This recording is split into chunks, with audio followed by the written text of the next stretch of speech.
बिस्मिल्लाहिर्रहमानिर्रहीम।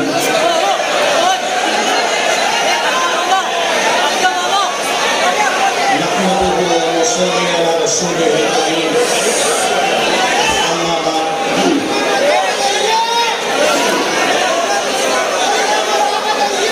सदर मोहतरम साबिक डिप्टी मेयर हाजी जमील अहमद शेख जरवाला साहब,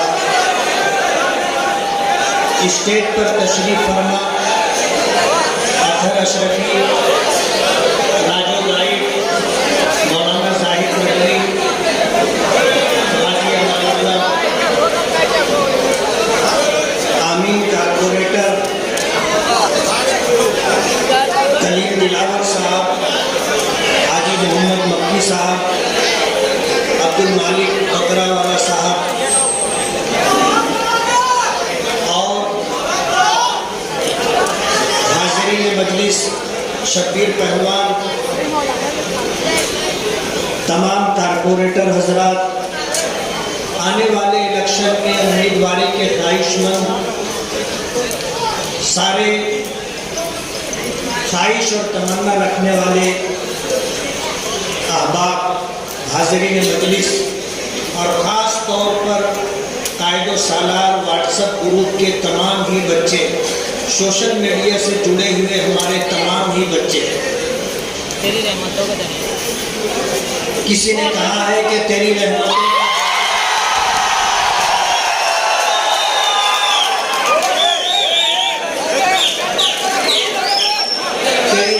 का दरिया सरेआम चल रहा है, मुझे भीख मिल रही है, मेरा काम चल रहा है, तेरे नाम का वजीफा मेरी जिंदगी का हासिल,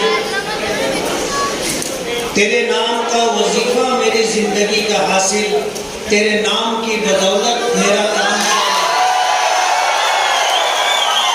मेराज फैजाबादी ने कहा है कि जिंदगी दी है तो जीने का हुनर भी देना, जिंदगी दी है तो जीने का हुनर भी देना, पाँव बख्शे हैं तो तौफीक सफर भी देना, गुफ्तगू तूने सिखाई है, मैं तो गूंगा था, अब जो बोलूंगा तो बातों में असर भी देना। मैं तो इस खाना बदोशी पे खुश हूँ, लेकिन मैं तो इस खाना बदोशी पे खुश हूँ, लेकिन नई नस्लें न भटके उन्हें घर भी देना। पहला दो शेर तो आपने बारहा सुना होगा, लेकिन मेराज फैजाबादी की गजल का यह तीसरा शेर है जो आज के हमारे इस प्रोग्राम का उन्वान। आज हम अपने 3 साल का हिसाब देने के लिए खड़े हुए। हमारा सियासी सफर का आगाज 2007 से हुआ था और आपको मालूम होना चाहिए कि 2007 का वो साल ऐसा था, शेख रशीद साहब 2 मरतबा चुनकर आ चुके थे, उनका दूसरा टर्म चल रहा था, तीसरी मरतबा चुन करके आते तो वो मिनिस्टर बनते।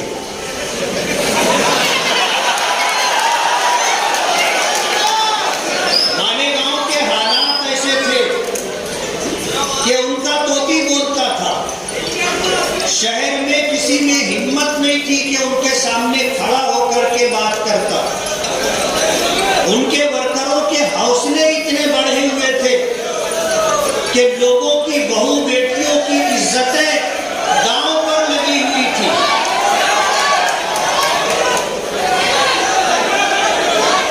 भाई ये जो बीच में खड़े हैं आप बैठ जाओ, बैठ जाओ, बैठ जाओ।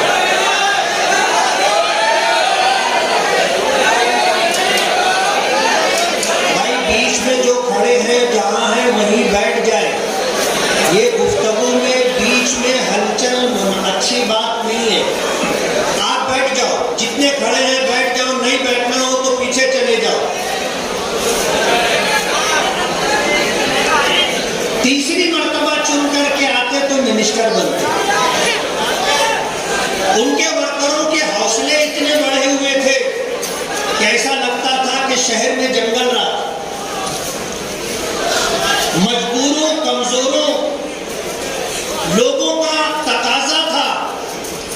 शहर में कुछ तब्दीली आनी चाहिए, बदलाव आना चाहिए।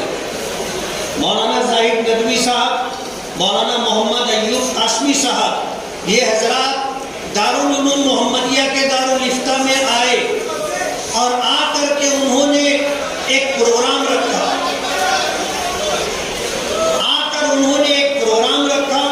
और उस प्रोग्राम के मुताबिक हमने आगे चलना शुरू किया और तीसरा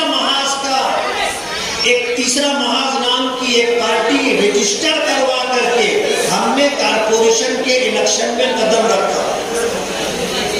अल्लाह ने इज्जत दी। 1.5 महीने की मुद्दत में हमने 28 कारपोरेटर चुनवाए।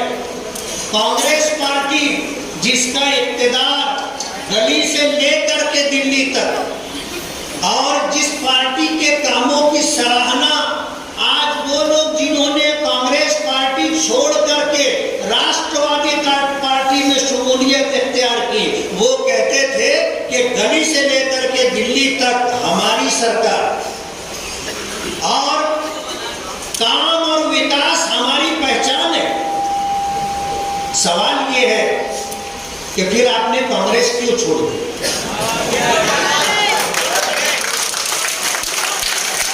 या तो आप जो बात कहते थे वो बात गलत थी, और अगर वो बात गलत नहीं थी तो सवाल हमारा अपनी जगह कायम है कि आपने कांग्रेस पार्टी छोड़ी क्यों? कांग्रेस पार्टी ने आपको 2 मरतबा आमदार बनाया। कांग्रेस पार्टी ने आपके बेटे शेख आसिफ को आमदार बनाया। कांग्रेस पार्टी ने आपको कारपोरेशन में मेयर बनाया। आपकी अहलिया को 1 से ज़ायद मर्तबा मेयर बनाया। आपके बेटे को मेयर बनाया। आपके भाई को स्टैंडिंग कमेटी का चेयरमैन बनाया। पार्टी ने आपको क्या नहीं दिया था?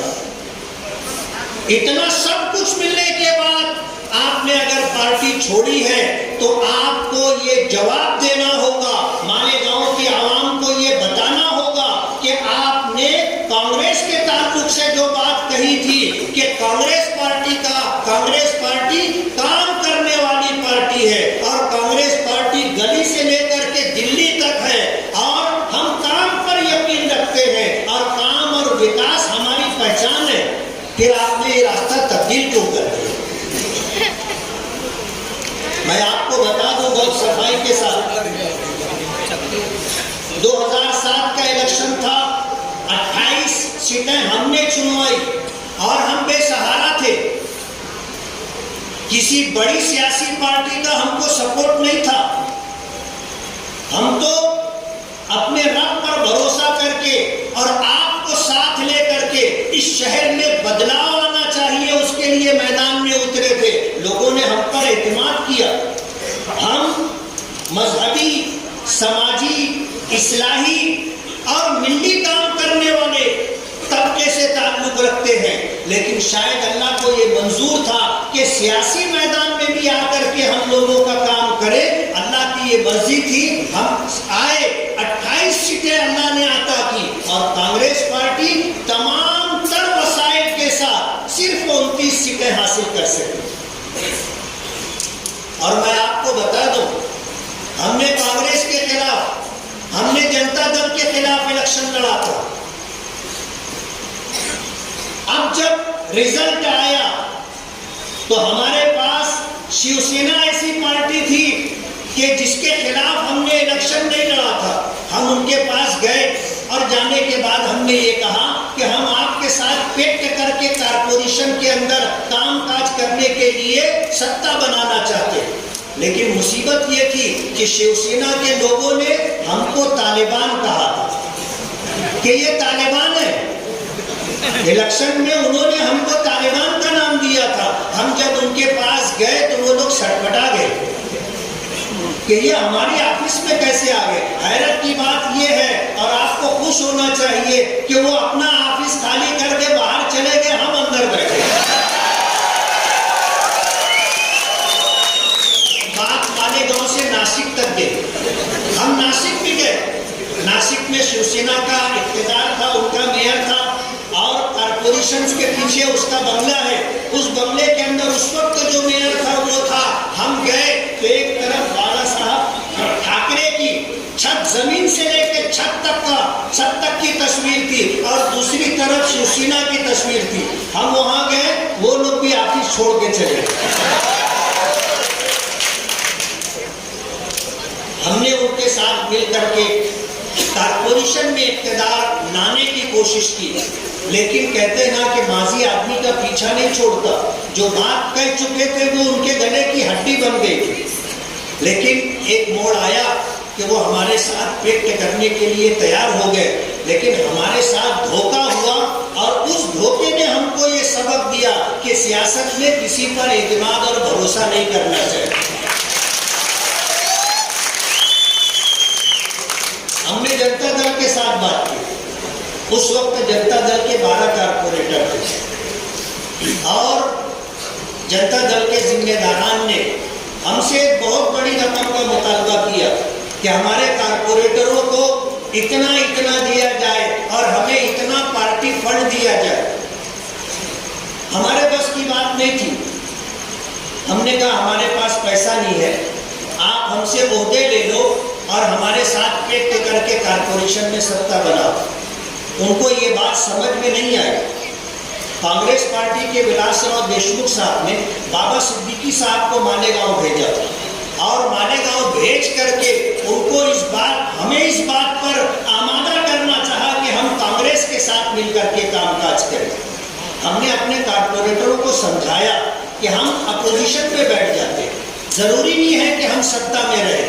उनका ये कहना था कि लोगों ने इतनी मेहनत की है और आपको 28 सीटें दी हैं और आप अपोजिशन में बैठने की बात करते हैं, तो 5 साल हम लोग करेंगे क्या? जैसा हो रहा है आज, जैसे कांग्रेस पार्टी की सत्ता थी और ताहिरा शेख और शेख रशीद साहब जो है मेयर ऑफिस संभाला करते थे, हमारे कारपोरेटर बैठे हुए हैं, इनको फंड नहीं मिलता था, उनके कारपोरेटरों को फंड मिलता था और बजट के अंदर पकड़ा जाता था 25 लाख, 50 लाख, 75 लाख, 1 करोड़, 1.5 करोड़, 1 करोड़ 80 लाख तक उनके कारपोरेटरों को किसी को बजट दिया गया। हमारे कारपोरेटरों को किसी साल 4 लाख बजट दिया गया, किसी साल 5 लाख बजट दिया गया, किसी साल 10 लाख बजट दिया गया और कभी 20 बजट देने की बात की गई लेकिन दिया नहीं गया। हम कारपोरेशन में रहे, हमारा मेयर रहा, हमने तमाम सियासी पार्टियों के कारपोरेटरों को बराबर फंड दिया। ये हमारी तारीख रही है कारपोरेशन की। और कांग्रेस के साथ हमें बहानते मजबूरी, हमें पेट करके कारपोरेटरों के इख्तिलाफ, पार्लियामेंट्री बोर्ड के इख्तिलाफ के बावजूद हमें वो काम करना पड़ा। जाहिर बात है यूं कोई बेवफा नहीं होता, कुछ तो मजबूरियां रही होंगी,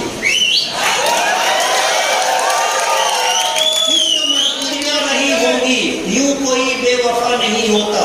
हमने कांग्रेस के साथ पेट किया और आपको पता होना चाहिए, कहने वालों ने कहा कि सूरज डूब रहा था, आपने उसको रोशनी दी।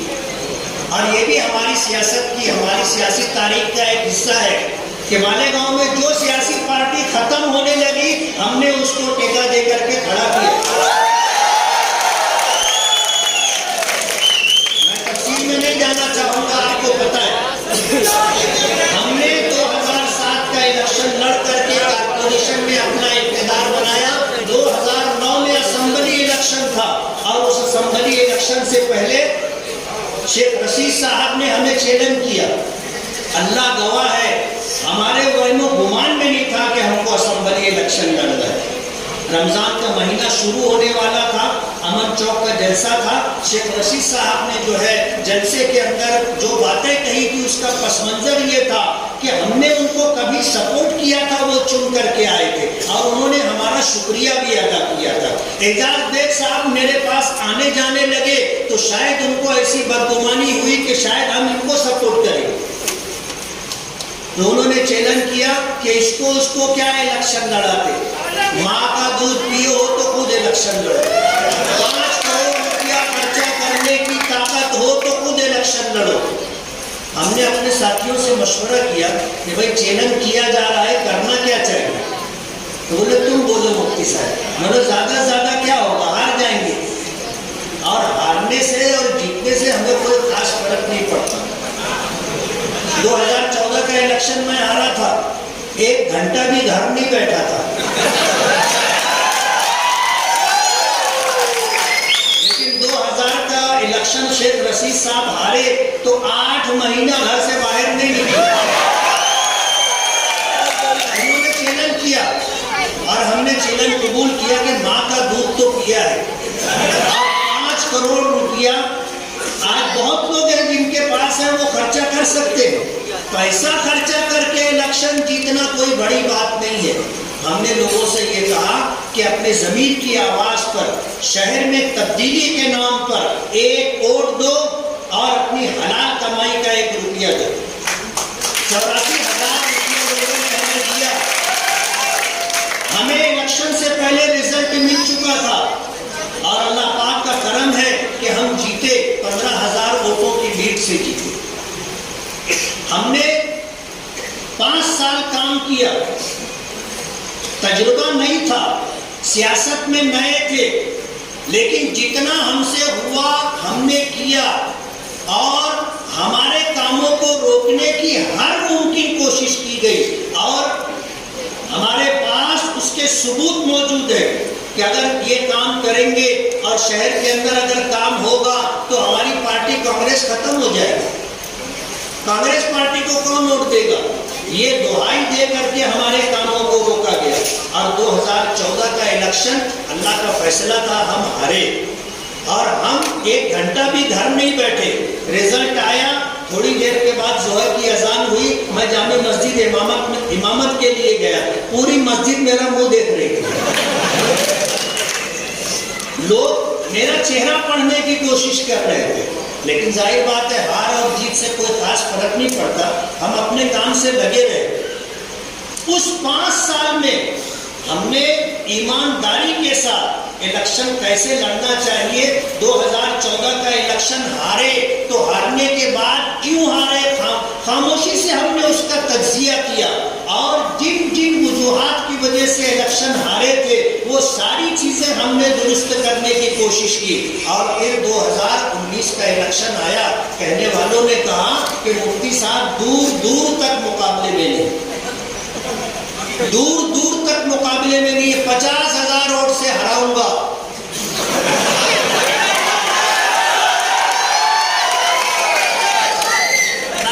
फिर 50,000 से 45,000 पे आए, 40 पर आए, 30 पर आए, 20 पर आए, 10 पर आए, 5 पर आए और फिर कहने लगे कि 2-4 हजार के फर्क से जीत और हार होगी। आप लोगों का ताउन था, अल्लाह का फजल करम था, 40,000 वोटों की लीड से चुन करके आए।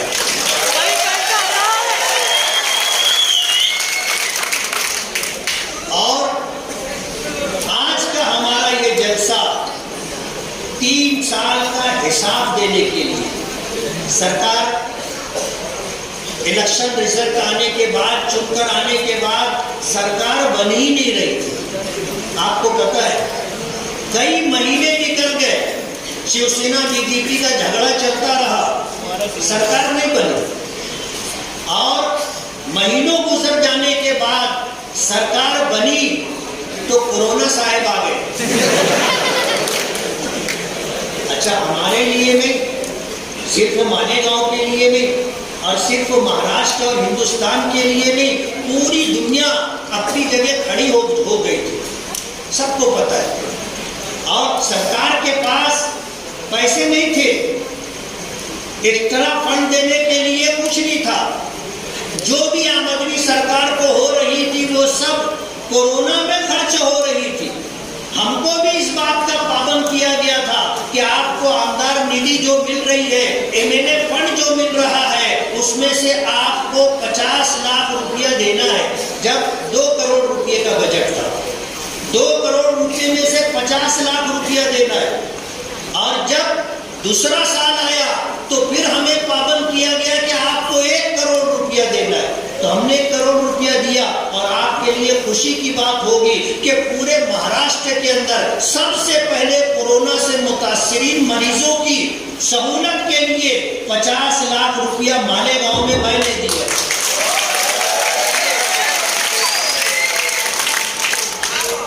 मैंने 5 साल में क्या किया है वो पम्फलेट छपा हुआ है, और आप जाते हुए वो पम्फलेट ले करके जाएं, उसको देखें कि हमने इन 5 सालों के अंदर क्या काम किया है। मैं आपको बताऊं, हमने क्वालिटी में काम किया। और पहला काम हमने इस्लामपुरे में आरसीसी सीमेंट रोड का काम किया। उस रोड के बनने के बाद फिर मालेगांव में अल्हम्दुलिल्लाह बेदारी आई, और अब सीमेंट रोड अच्छा क्वालिटी में बनने लग गया। माजी आमदार शेख आसिफ साहब ने अपने 5 साला दौर में पब्लिक का कोई काम नहीं किया। वो ये कहते थे कि ये रोड गटर की सियासत ये कारपोरेटर की है, कारपोरेशन से जुड़ी हुई है, और एमएलए का काम नहीं है। उन्होंने कोई रोड गटर 5 साल में बनाई नहीं। अपना फंड तालीम के नाम पर उन्होंने दिया, कंप्यूटर बांटे, किताबें बांटी, कापियां बांटी, कितनी बांटी उनको मालूम। और उन्होंने 5 साल में कोई रोड नहीं बनाया।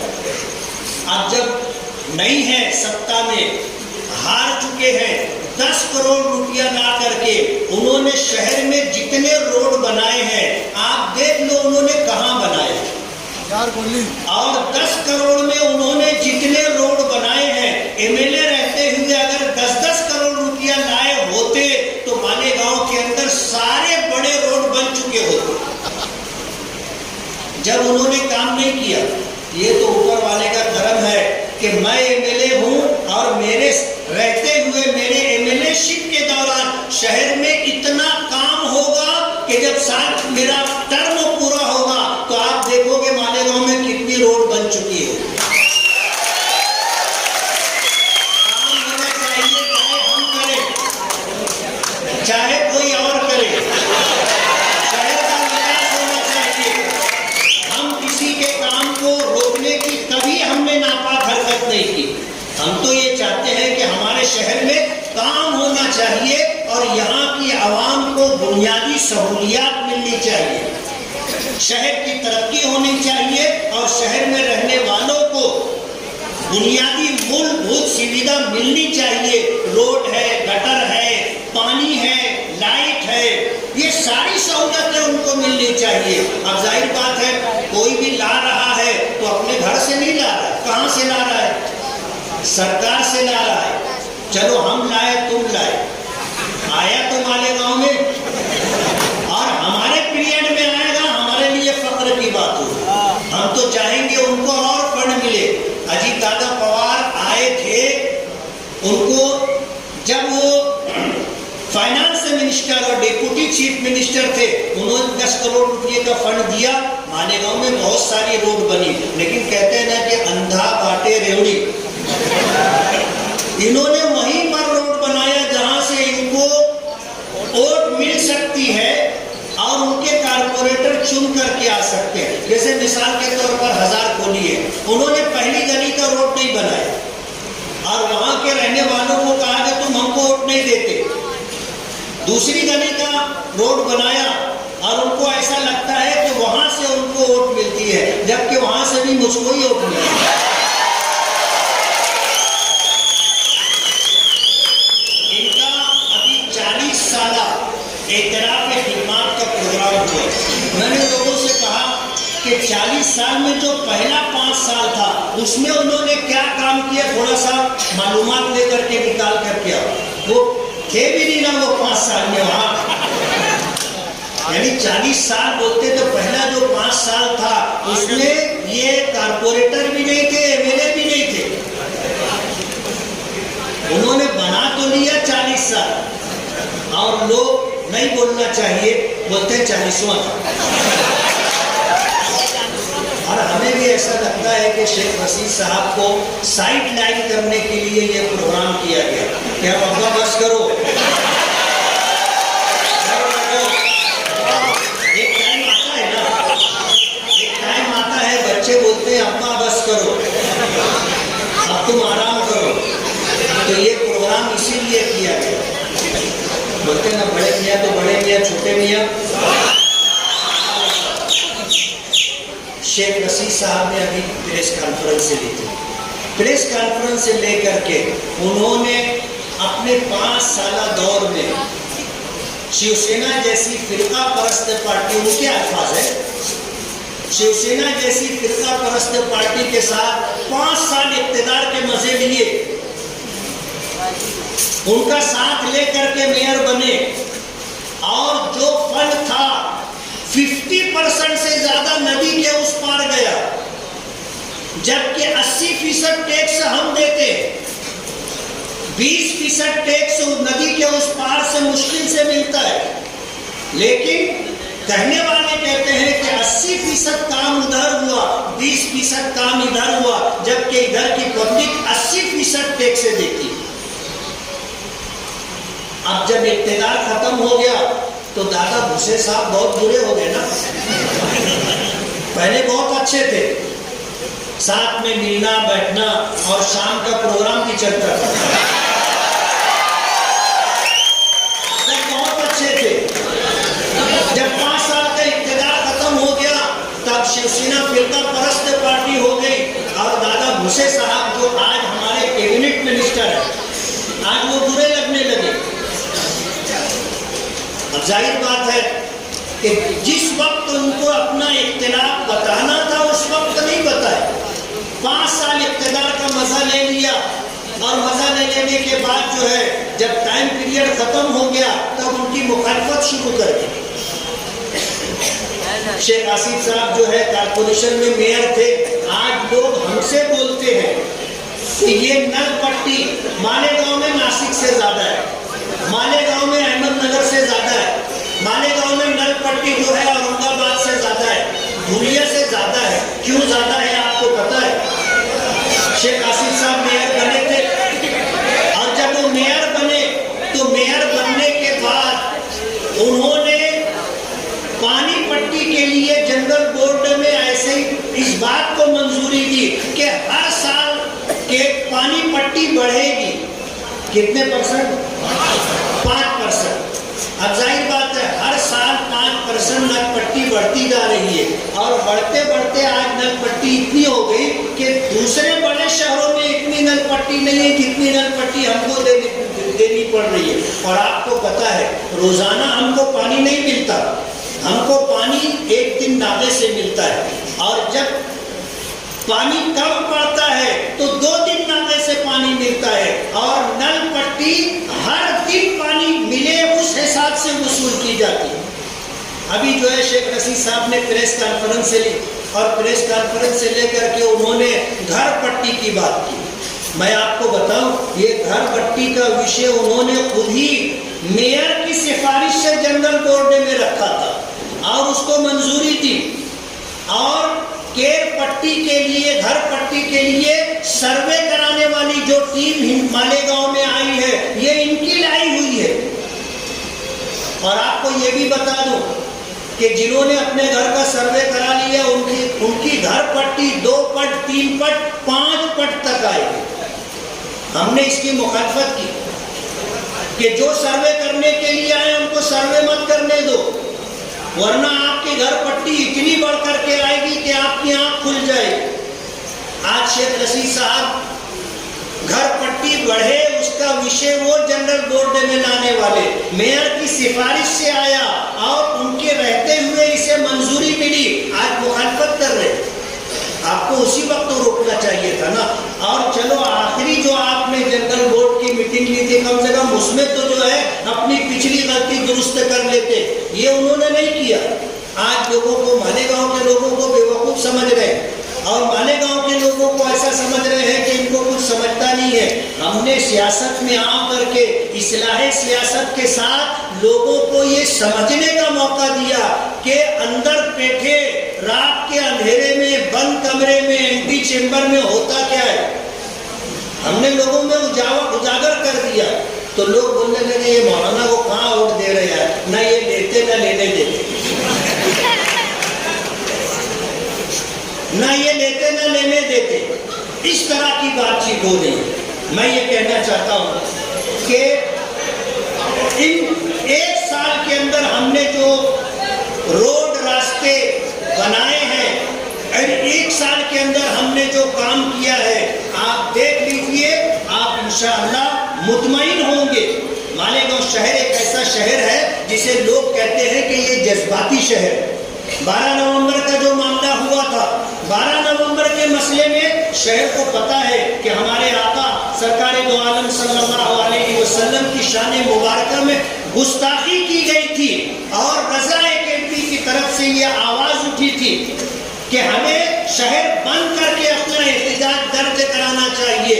मालेगांव की एक सियासी, मजहबी, समाजी, मिली तंजीम ऐसी नहीं थी जिसने मुखालफत की, सबने तारीफ की थी। और मालेगांव की तारीख के अंदर आपको पता होना चाहिए कि इतना कामयाब बंद कभी भी नहीं हुआ।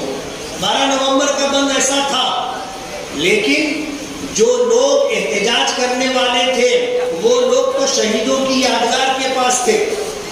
मैंने कुछ लोगों को फोन करके कहा था कि हालात पर नजर रखो और हमारा एहतजाज दर्ज हो जाए, पुरअमन तरीके से वो काम होना चाहिए। जो लोग एहतजाज कर रहे थे, जिम्मेदारान थे, उनको ये मशवरा दिया गया था कि आप आगे ना बढ़ें और आप इतनी हद तक ही महदूद रहे। उनको बात समझ में नहीं आई। ये लोग शहीदों की यादगार पर गए, हालात बिगड़ते नजर आए, वहां से ये वापस आ गए। कुसुम्बा रोड की तरफ से जुलूस आया था ना, वहां से जुलूस आया और जुलूस ने आकर के जो हंगामा किया, उस हंगामे की वजह से हालात बिगड़े। रात में जमीयत उलमा ने जब गिरफ्तारियां शुरू हुई तो जमीयत उलमा की वर्किंग कमेटी ने यह फैसला किया था कि हिंदुस्तान भर में मजलूमों का और बेगुनाह लोगों का मुकदमा जमीयत उलमा लड़ती है, तो मालेगांव में भी जमीयत उलमा मुकदमा लड़ेगी। हमारे अब्दुल मालिक बकरा ये अपना वक्त फारिग करके नासिक सेंट्रल जेल गए और जो गिरफ्तार शुदा लोग हैं उनसे वकालतनामे पर दस्तखत दी और आने के बाद ये मामला सियासत की नजर हो गया।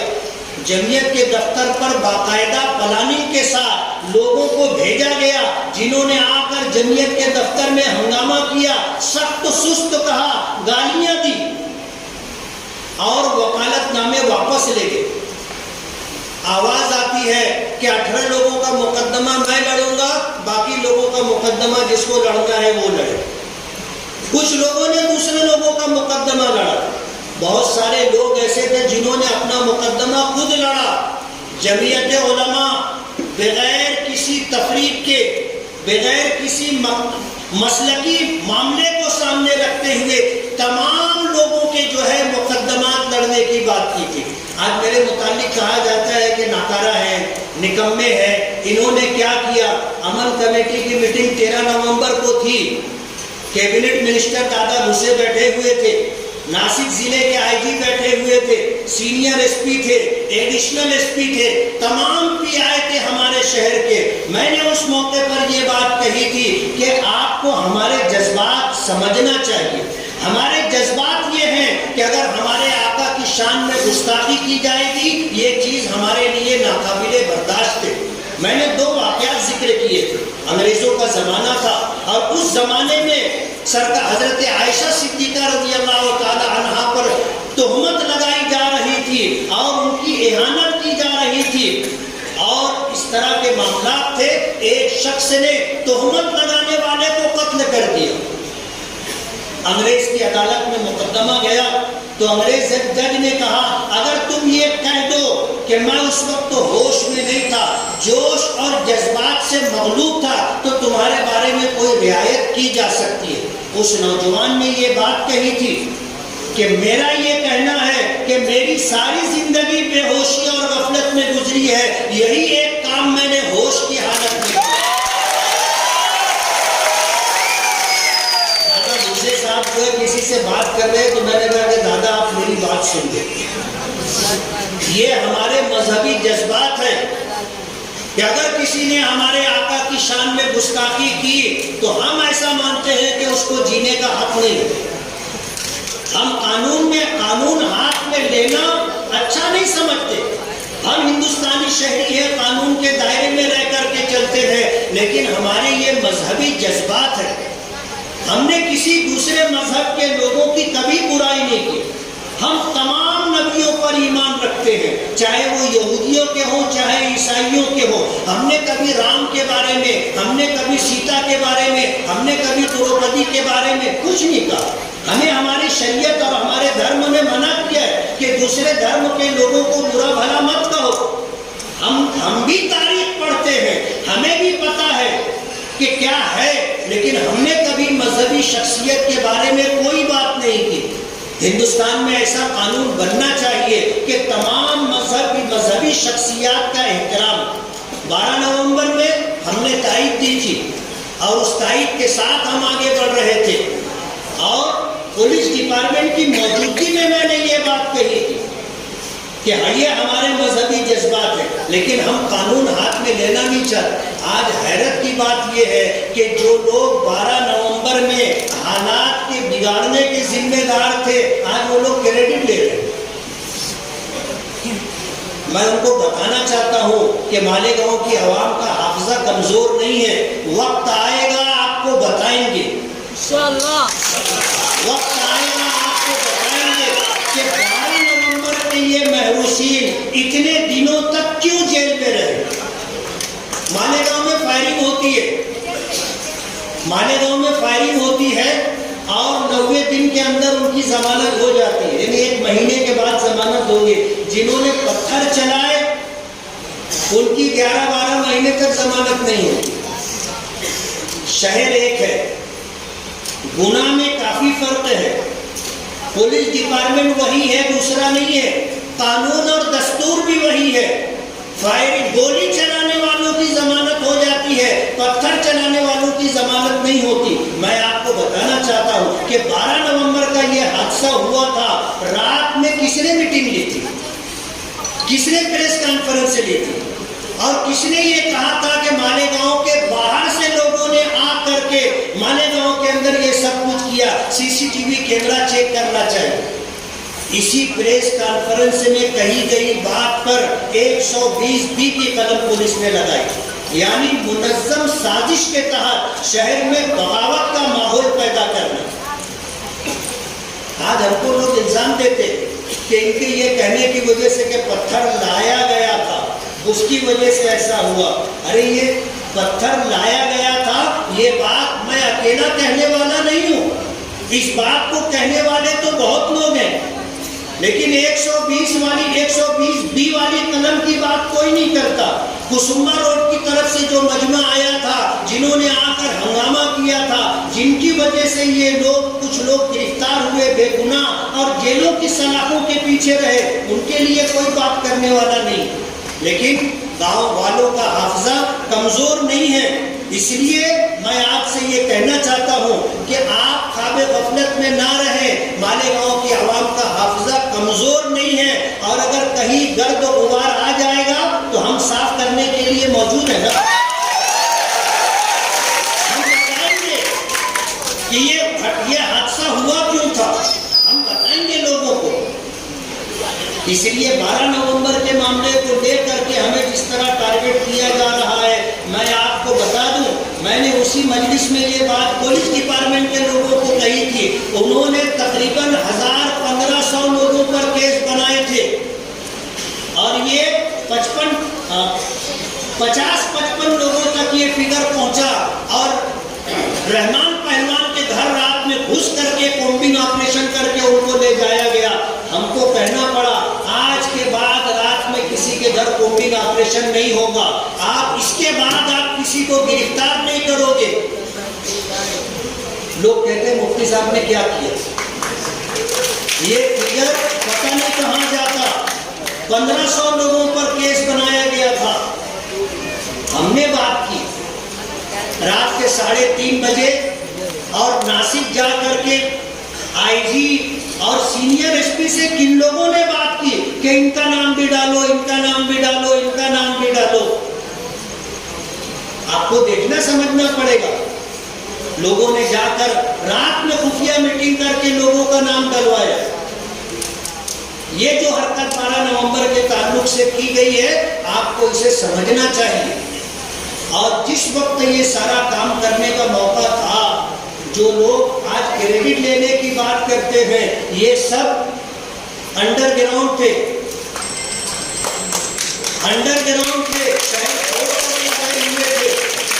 लोगों ने उनको समझाया, लोगों ने बताया कि आप अगर भागे रहोगे तो लोग कहने लग गए थे कि हमको इस्तेमाल किया, अंदर करवा दिया और भाग गए।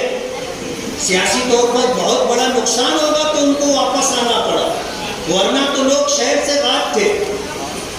और कुछ लोगों का मुकदमा लड़ करके क्रेडिट लेने की बात कर रहे हैं। इसलिए इस ताल्लुक से भी सोचने की बात है। कल आगरा रोड पर हमने धरना आंदोलन किया। लोग कहते हैं इनको काम करने का ढंग नहीं है, हम पर ये इल्जाम है कि हमको काम करने का ढंग नहीं है। और यकीन मानो, एहतजाज करना हमारे प्रोग्राम में नहीं था। हम तो कमिश्नर से 2 मुद्दों पर बात करने के लिए गए थे। 2 मुद्दों पर बात करने गए थे कि आगरा रोड का मुद्दा है और शहर में साफ सफाई का मसला है। हॉस्पिटल बीमार बच्चों से भरे हुए हैं, गवर और समौआ के मरीज की, और बड़े लोगों को भी परेशानी और तकलीफ है। साफ सफाई शहर में होना चाहिए। कमिश्नर से मुश्किल से उसने टाइम दिया और उसने हमें अपनी ऑफिस में बुलाया। हम लोग जब गए 8-10 लोग, तो वहां जाने के बाद मालूम पड़ा कमिश्नर है ही नहीं, उसकी ऑफिस में ताला लगा है। हमने ताला खुलवाया, ऑफिस में बैठे, कमिश्नर को फोन किया, तो फोन करने पर कमिश्नर ने कहा कि साहब मुझको आधा घंटा और लगेगा। तो मुझे ये कहना पड़ा कि जब आधे घंटे के बाद आप आने वाले थे तो हमको अभी क्यों बुलाया आपने? बोले ठीक है आप बैठो, मैं आता हूं। आधा घंटे से कम कुछ हम लोग बैठे, लेकिन वो आदमी आया नहीं। मजबूर होकर के हमको फिर ये करना पड़ा कि अब चल करके जिस मसले के लिए आए थे वहां जाकर के बैठे। वहां जाने के बाद सिटी इंजीनियर पीछे से आया, ठेकेदार भी था, उससे बातचीत होने लगी। तो ठेकेदार से मैंने कहा कि ये गटर का पानी रोड पर क्यों है? और आज पहला दिन में ये 2 हफ्ते से ज्यादा हो गया, 3 हफ्ता हो गया, सारे ही लोगों को तकलीफ है। तो बोले ये डीपी का मसला है। मैंने कहा ये देख तेरा मसला है, ठेका लेने से पहले तुझको देखना चाहिए था कि ये काम तू कर सकता है कि नहीं कर सकता। और जब तूने ठेका ले लिया है तो अब काम करके दे। तो वो ठेकेदार ने जो जुमला कहा मैं आपको बताना चाहता हूँ, उसने कहा कि हमारे काम करने का यही तरीका है। जुबान पर कुछ आ गया था, मैं रुक गया। कहना पड़ा कि अभी तेरा मामला नहीं है, हम लोग जो है तुझसे भिड़ने के लिए नहीं आए। अभी ये रोड का मसला है, कारपोरेशन कमिश्नर की बात है, ये मसला देख लेते ना। इसके बाद तू जो बोल रहा है यही तरीका है काम करने का, इसके बाद तेरा नंबर रहेगा। और वो काम बाकी है, अभी वो काम बाकी है। ठेकेदार ने जो ये कहा था कि हमारे काम करने का यही तरीका है, तो उसको बताना पड़ेगा कि ये काम किस तरीके से होता है। हम बैठे वहां जाकर के, लोग कहने लगे कमिश्नर नहीं आएगा, ये नहीं आएगा, वो नहीं आएगा। अरे मैंने कहा कि अगर हम लोग हिम्मत करके मुस्तकिल मिजाजी से बैठेंगे ना तो सब आएंगे, सब आए। और मालेगांव की तारीख के अंदर इस तरह का एहतजाज कि जब तक काम शुरू नहीं होगा और रास्ता चलने के काबिल नहीं होगा, हम यहाँ से उठकर नहीं जाएंगे। उसके लिए हमें 2 दिन बैठना पड़े। काम हमने करवाया, उसके बाद जगह छोड़ी, नहीं तो हम जगह छोड़ने वाले नहीं थे। किसी ने ऐसा एहतजाज किया हो तो बताना। और मैं आपको ये बताना चाहता हूँ कि ऐसा काम करने का हमको ढंग है।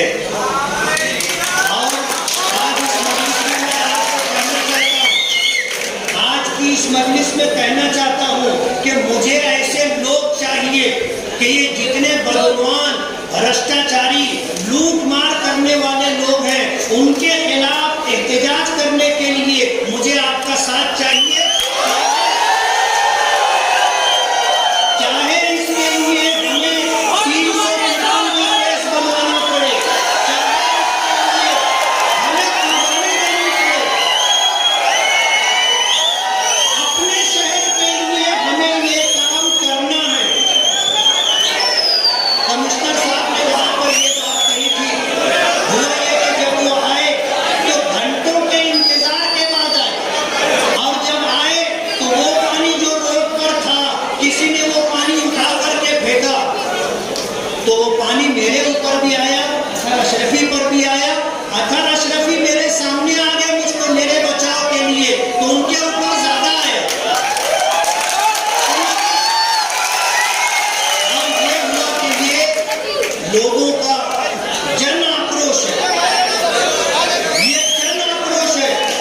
जैसे FIR रजिस्टर कराने से डरते नहीं है और कांच के और शीशे के महल में बैठ करके जो अफसरान ये हरकत कर रहे हैं उनको घर भेजाने की भी हमारे अंदर ताकत है। कान खोल करके सुन ले, हमें पता है कि कौन कितनी भ्रष्टाचारी करता है और कितने परसेंट कितने टके कमीशन लेता है, हमें पता है। आपको सबक लेना चाहिए। सिटी पुलिस स्टेशन के PI साहब चले गए ना, सिटी पुलिस स्टेशन के PI साहब चले गए, आपको भी जाते देर नहीं लगेगी, सिर्फ थोड़ा सा हिसाब किताब बैठाना पड़ेगा बस। कारपोरेशन के जो अफसरान हमारे खिलाफ पुलिस स्टेशन और कोर्ट गए हैं वो कान खोल करके सुन ले, आज से हम उनके पीछे लगे रहेंगे और हम देखेंगे जहां हमें थोड़ा सुनने लगी इंशाअल्लाह अच्छी के साथ बिछाएंगे, अच्छा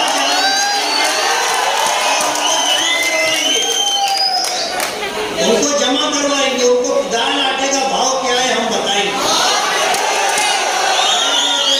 शीशे के महल में बैठ करके जो काम उन्होंने किया है, कर रहे हैं, करने का उनका प्रोग्राम है, उसका इलाज हमारे पास है। अयाज अंकल जैसे लोग हैं ना हमारे पास, है हमारे पास उसका इलाज और हम करेंगे इंशाअल्लाह। अभी 353 लगाने की बात कर रहे हैं, मैं कमिश्नर साहब का शुक्रगुजार हूं और मैं चाहता था कि हमारे ऊपर केस बने। सियासत में ये जरूरी है, सियासत में ये जरूरी है। अगर हाथ पांव समेट करके डर करके रहेंगे तो लोग हमको पता नहीं कब लपेट के किनारे कर देंगे। इसलिए केस उससे हम डरते नहीं है, बस आपका साथ चाहिए। गांव के सामने राव की चलती नहीं है, गांव के सामने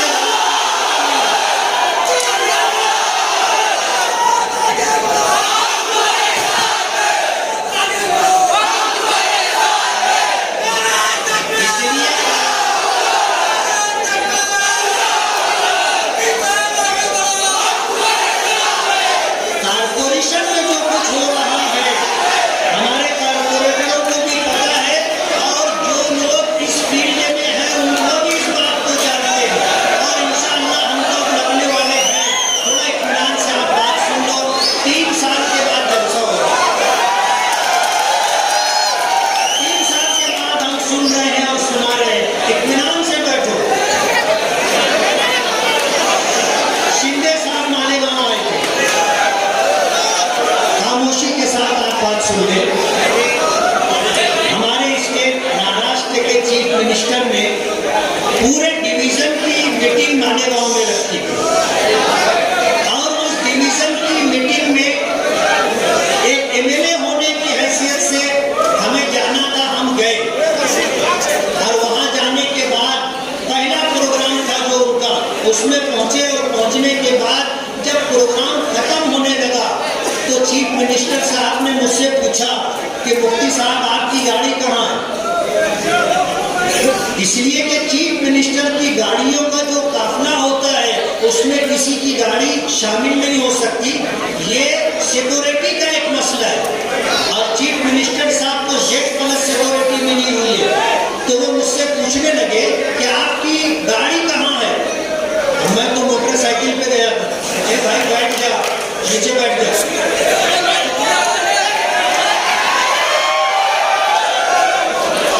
शिंदे साहब ने, हमारे चीफ मिनिस्टर ने पूछा कि मुफ्ती साहब आपकी गाड़ी कहाँ है, तो मैंने कोई जवाब दिया नहीं, इसलिए कि मैं 4 व्हीलर पे नहीं 2 व्हीलर पे गया।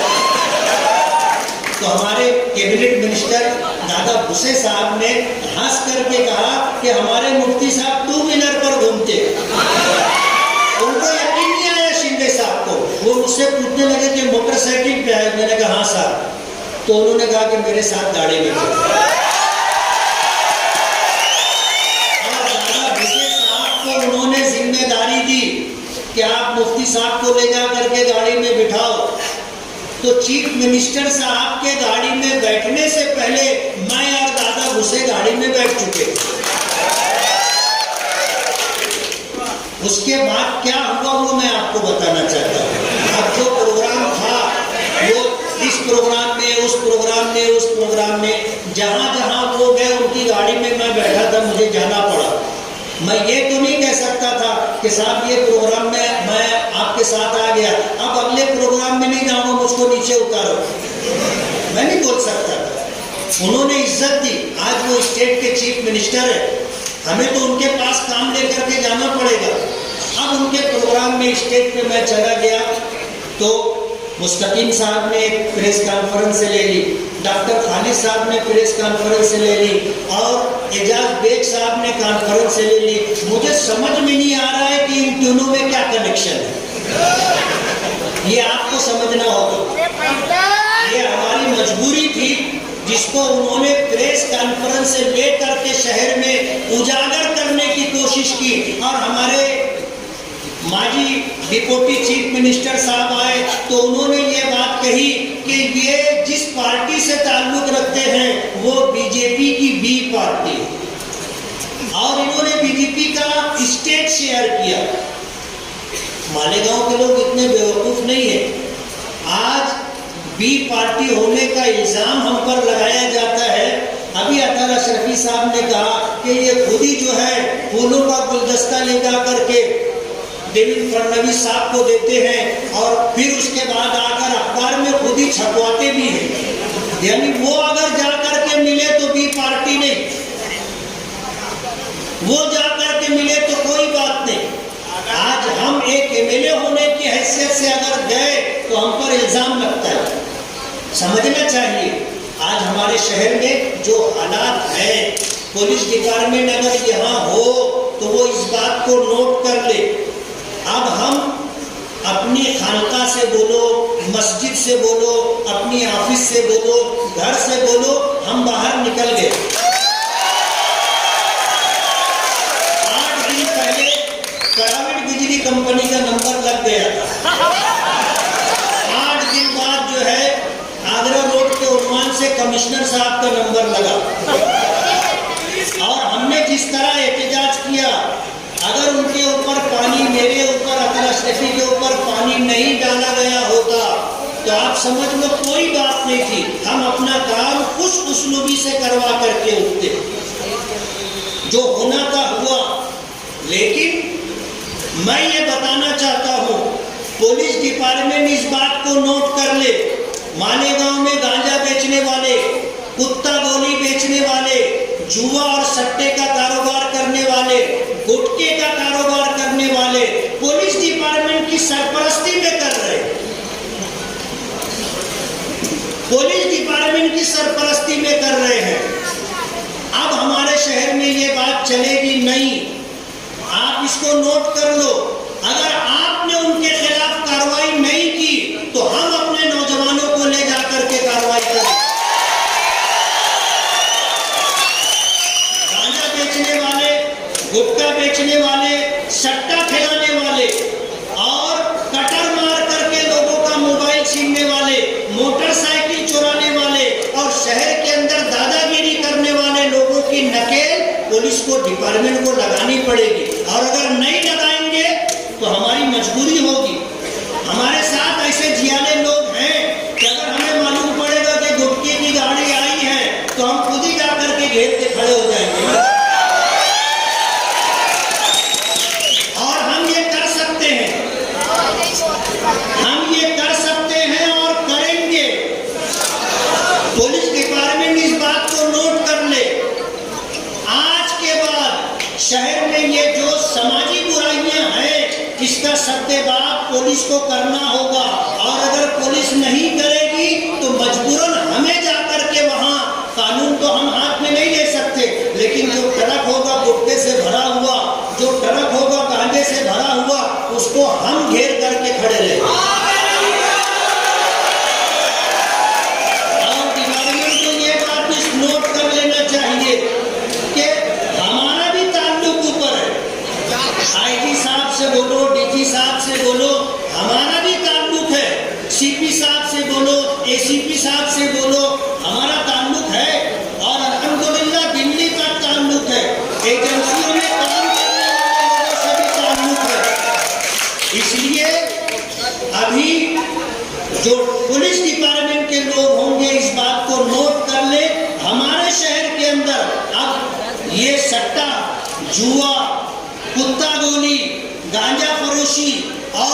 नशे की जो मुख्तलिफ चीजें हैं, इस पर आपको कंट्रोल करना होगा। मालेगांव की हालत क्या हो गई?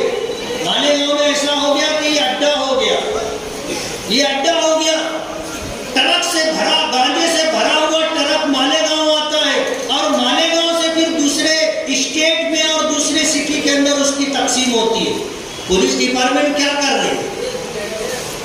कहां से इतना माल आता है और मालेगांव से कैसे कहां जाता है? डिपार्टमेंट को ये चीज देखनी पड़ेगी और अगर डिपार्टमेंट आंख नहीं खोलेगी तो हम उनकी आंख खुलवाएंगे। डिपार्टमेंट कार्रवाई नहीं करेगा, हम कार्रवाई करवाएंगे। और मुझे सिर्फ आपका साथ चाहिए। कहते ना, जो गुनहगार होता है वो बुज़दिल होता है, जो गुनहगार होता है वो डरपोक होता है। अगर उसको पता भी चल गया ना कि मेरी गाड़ी आएगी और लोग घेर लेंगे, तो वो गाड़ी तो क्या खुद ही गांव में नहीं आएगी। सिर्फ आपको हिम्मत करनी है। और मैं आपको बता दूं, 12 नवंबर के हादसे के बाद मालेगांव के लोगों का हौसला टूट गया था। कोई एहतजाज करने की हिम्मत नहीं रखता था। हमने शुरुआत की है, हमने शुरुआत की है।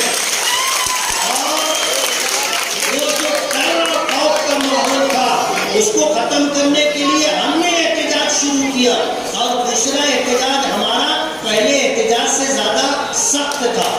आप अंदाजा कर ले, हमें अब ये सब काम करना है और मैं बता दूं, ये काम हम कर सकते हैं और लोगों से अच्छा कर सकते हैं और हमने करके दिखाया है। इसलिए मुझे आपका साथ चाहिए। कांग्रेस डिपार्टमेंट, मैं कांग्रेस बोल रहा हूँ, पुलिस डिपार्टमेंट को ये बात नोट कर लेना चाहिए कि मालेगांव में जो समाजी बुराइयां हैं, इसका सद्देबाप करना आपकी जिम्मेदारी है। ये इसकी आप रोटी रोजी खाते हो, आपको ये बंद करवाना होगा और अगर आपने ये बंद नहीं करवाया तो मजबूरन हमें रोड पर आकर के ये सब कुछ करना पड़ेगा। आज इस वक्त मालेगांव के अंदर जो हालात हैं, उन हालात के पेश नजर एक अहम सुलगता हुआ मसला करावीड बिजली कंपनी का 5 मई 2019 को माजी आमदार शेख आसिफ साहब के दौर में ये एग्रीमेंट हुआ है और 20 साल के लिए ये मुसीबत हम पर ला दी गई है। आज बिजली के मसले को लेकर के हमारा शहर जिस तरह परेशान है, शायद माजी में इतनी बड़ी परेशानी नहीं रही। घरगुती मीटर के ऊपर जब ये बिल बनाते हैं तो 50,000 से ऊपर, और जब कारखाने का बिल बनता है तो कई लाख रुपए में बनता है। और ये प्राइवेट बिजली कंपनी, हमने जिम्मेदारी के साथ ये बात कही है कि ये मालेगांव को लूटने के लिए आए। एक लुटेरा वो होता है जो ताकत के बलबूते पर, अपनी हथियार के बलबूते पर आकर लूट करके जाता है। इन्होंने कानून का सहारा लेकर के लूटने का काम किया। प्राइवेट बिजली कंपनी की मनमानी चलेगी नहीं,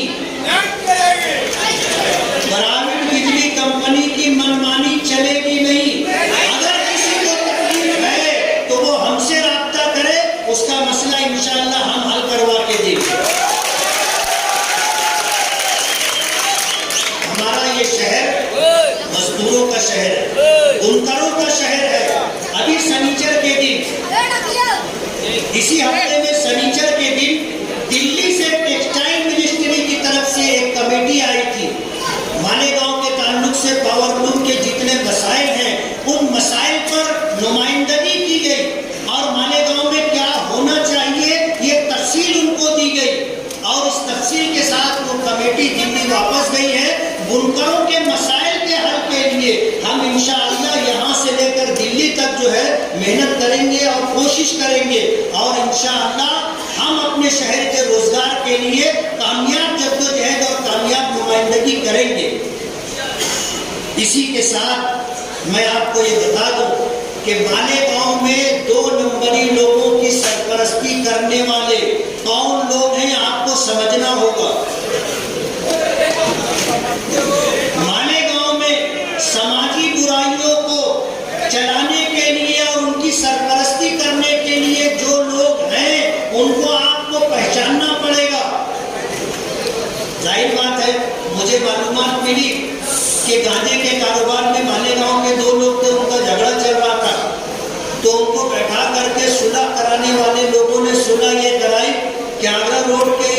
तू कारोबार संभाल और आगरा रोड के उस तरफ तू कारोबार संभाल।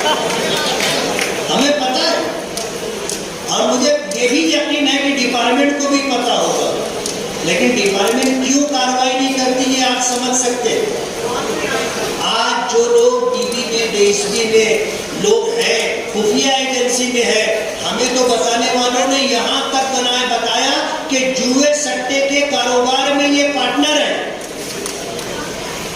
अब जाहिर बात है संयम है, कोतवाल फिर डर का उनके यहाँ रेट नहीं पड़ती, और रेट पड़ती भी है तो कामयाब रेट नहीं पड़ती। जब रेट करने के लिए जाने वाले जो लोग होते हैं वही फोन करके बोलते आ रहे हम लोग हैं। जाहिर बात है पहले से वही लोग फोन करके बता देंगे तो कहाँ कुछ होगा।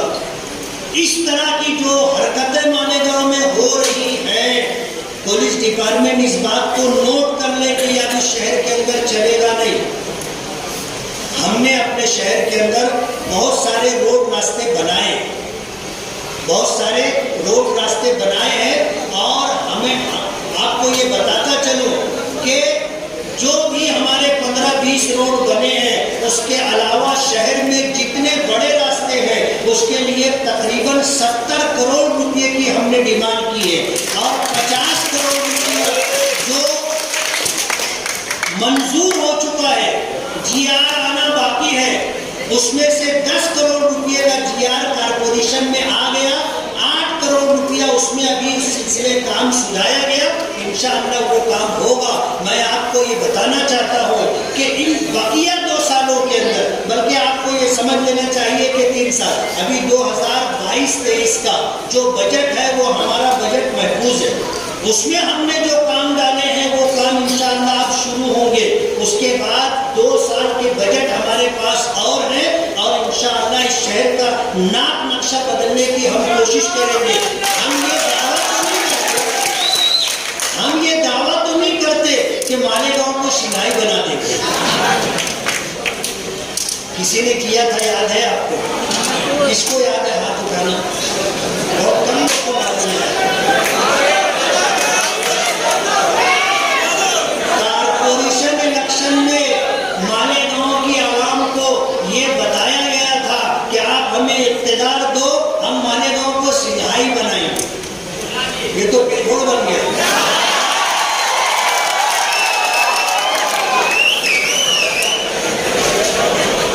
आगरा रोड का हमारा बजट 10 करोड़ 78 लाख रुपया, ग्राउंड फिगर 11 करोड़ रुपया मंजूर था, हॉट मिक्स रोड बनने वाली थी।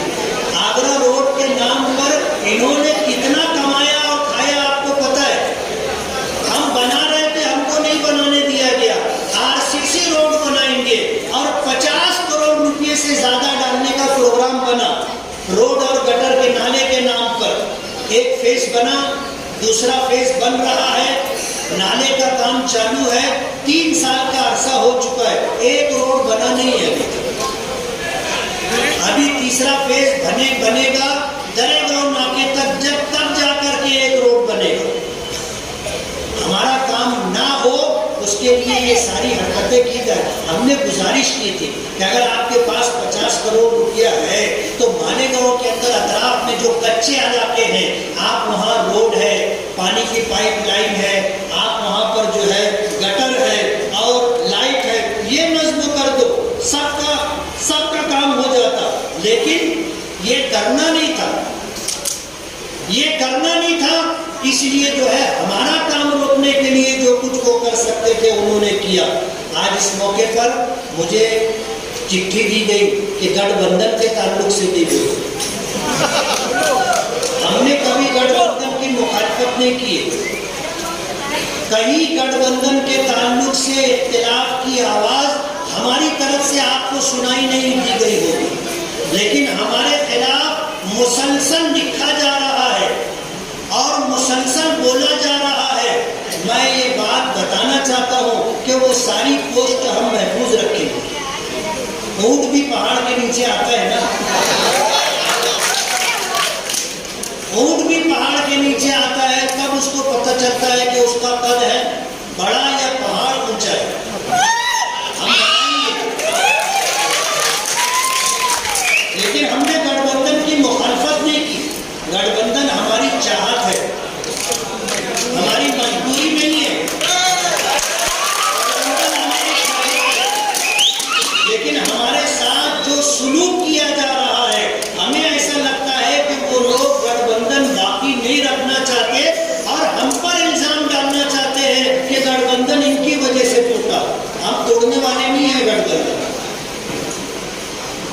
लेकिन जाहिर बात है ताली दो हाथ से बजती है, ताली दो हाथ से बजती है, एक हाथ से ताली नहीं बजती।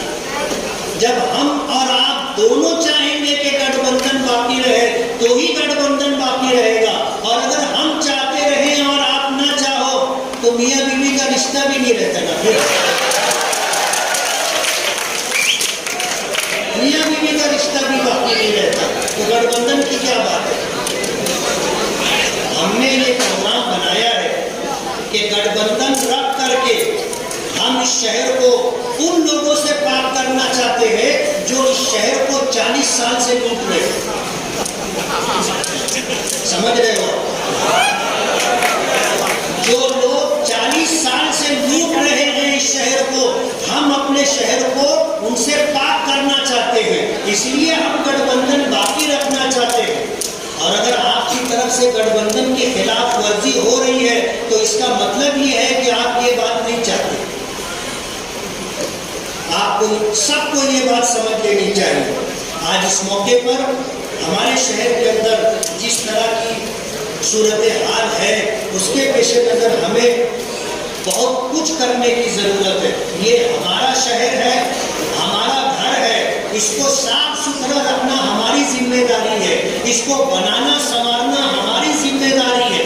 दुख के साथ कहना पड़ता है कि हमारे यहाँ गटर का ढक्कन बनता है, रात में गायब हो जाता है। हैरत की बात यह है कि संडास का दरवाजा लोग तोड़ करके ले गए। ये हमारा शहर है, अगर हम अपने शहर के साथ ये सुलूक करेंगे तो हमारे शहर के अंदर कैसे जो है तामीर और तरक्की का काम हो सकेगा। आपको अपने शहर के लिए कुर्बानी देनी है, और कुर्बानी दोनों तरीके से देनी है कि कोई दूसरा अगर इसको लूट रहा है, इसको तबाह और बर्बाद कर रहा है, तो उसको रोकना भी हमारी जिम्मेदारी है, उसकी हिफाजत करना भी हमारी जिम्मेदारी है। और इस शहर के विकास और तरक्की के लिए जो हमारी जिम्मेदारी बनती है, हमें वो जिम्मेदारी पूरी करनी होगी। अगर हमने वो जिम्मेदारियां पूरी की तो इंशाअल्लाह हमारे शहर का कामकाज होगा, और इस तरह जो है कामकाज होने के बाद मालेगांव इंशाअल्लाह तरक्की करेगा। और आपने इस वक्त जो वक्त मुझे दिया है मेरी बात सुनने के लिए, मैं आखिर में ये कहना चाहूँगा कि खौफ जुल्मत से नहीं, खौफ जुल्मत से नहीं, हुस्न यकीन से होगा। खौफ जुल्मत से नहीं, हुस्न यकीन से नहीं होगा। एक नई सुबह का आगाज यहीं से होगा।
मुहम्मद व आलिहि व अस्हाबिहि अजमईन, बिरहमतिक या